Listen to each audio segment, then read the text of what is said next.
నమస్తే, నేను రాజేశ్వరి. ఇది వేడివేడి అన్నము, కారం అన్నము. ఇది మనకి అన్నానికి సగం ఇది సరిపోతుంది.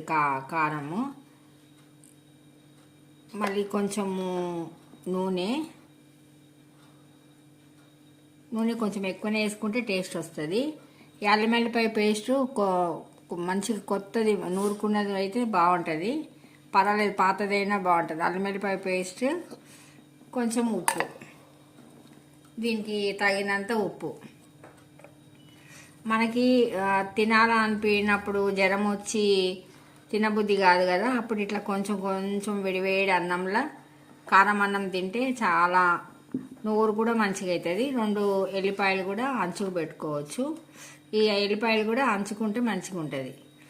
ఎంత కొంచెం అన్నం ఆ నోరు కొంచెం మంచిగా అయ్యి మళ్ళీ మనం వేరే కూరలు తినడానికి ట్రై చేయొచ్చు. ఇంకా ఎంత మంచిగా ఉంటుంది అంటే టేస్ట్ ఉంటుంది. కొంచెం నూనె ఎక్కువ పోసుకుంటే టేస్ట్ వస్తుంది.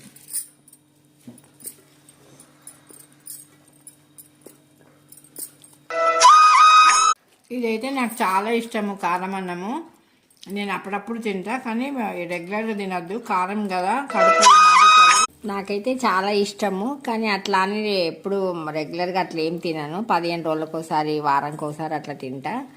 నాకు ఇది తింటే కడుపు నిండా అన్నం తింటా. కూరలే ఇష్టం లేని కూర ఉన్నప్పుడు నేను తప్పకుండా ఇది కారం అన్నం అయితే తింటా. అప్పుడు చిన్నప్పుడు కూడా ఎక్కువ తినేదాన్ని, ఇప్పుడు కూడా తింటాం. నాది ఇది తెలంగాణ కారం అన్నం. తెలంగాణలో ఇది వేసుకొని తింటారు, అల్లం వెల్లిపాయ పేస్ట్. అది నా వీడియో నచ్చితే లైక్ చేయండి, షేర్ చేయండి, సబ్స్క్రైబ్ కూడా చేసుకోండి. ఓం శ్రీ మాత్రే నమః.